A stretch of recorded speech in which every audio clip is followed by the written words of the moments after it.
Breaking చూస్తున్నాం. హైదరాబాద్ లో IT శాఖ అధికారులు తనిఖీలు నిర్వహించారు. ఫార్మా కంపెనీలు కార్యాలయాల్లో సోదాలు జరిపారు. ఏకకాలంలో రాయదుర్గం, కోకాపేటలో పలు చోట్ల ఆదాయ పన్ను శాఖ అధికారులు సోదాలు నిర్వహిస్తున్నారు. హైదరాబాద్ లో ఐటీ శాఖ అధికారులు తనిఖీలు నిర్వహించారు. ఫార్మా కంపెనీలు కార్యాలయాల్లో సోదాలు జరిపారు. ఏకకాలంలో రాయదుర్గం, కోకాపేటలో పలు చోట్ల ఆదాయ పన్ను శాఖ అధికారులు సోదాలు నిర్వహిస్తున్నారు. హైదరాబాద్ లో ఐటీ శాఖ అధికారులు తనిఖీలు నిర్వహించారు. ఫార్మా కంపెనీలు కార్యాలయాల్లో సోదాలు జరిపారు. ఏకకాలంలో రాయదుర్గం, కోకాపేటలో పలు చోట్ల ఆదాయ పన్ను శాఖ అధికారులు సోదాలు నిర్వహిస్తున్నారు. రైట్కి ఈ విషయంపై పూర్తి సమాచారం అందించడానికి మా ప్రతినిధి ఇన్నారెడ్డి ఫోన్ లైన్ లో ఉన్నారు. ఇన్నారెడ్డి, చెప్పండి, హైదరాబాద్ లో అయితే ఆదాయ శాఖ అధికారులు అయితే సోదాలు నిర్వహిస్తున్నారు. ప్రస్తుతం హైదరాబాద్ లో సోదాలు ఎక్కడ నిర్వహిస్తున్నారు?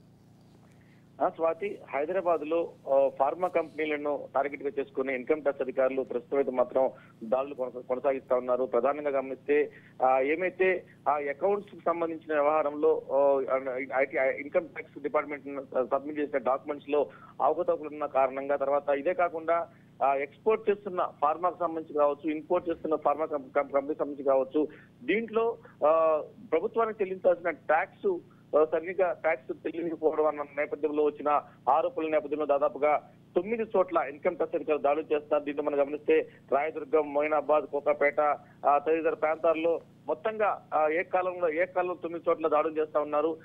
అంటే ఇప్పటి వరకు ఇన్కమ్ ట్యాక్స్ అధికారులు గుర్తించిన కంపెనీలను టార్గెట్ చేసుకుని ఎక్కడెక్కడైతే వీళ్ళు ఇన్కమ్ ట్యాక్స్ సంబంధించిన అవకతవకలు ఉన్నాయో, తర్వాత ఎగుమతులు దిగుమతులకు సంబంధించిన వ్యవహారంలో ప్రభుత్వం చెల్లించాల్సిన ట్యాక్స్ కట్టకుండా ఉంటున్న నేపథ్యంలోనే వచ్చిన పక్కా సమాచారం మేరకు ప్రస్తుతం ఈ దాడులు కొనసాగుతా ఉన్నాయి. ఎంత మేరకు ఏ కంపెనీలో ఎంత మేరకు అవకతవకలు గుర్తించారు దాని మీద మరి కాసేపట్లో పూర్తి సమాచారం వచ్చే అవకాశం కనిపిస్తా ఉంది. Swathi, right, thank you Inna Reddy, thanks for the details.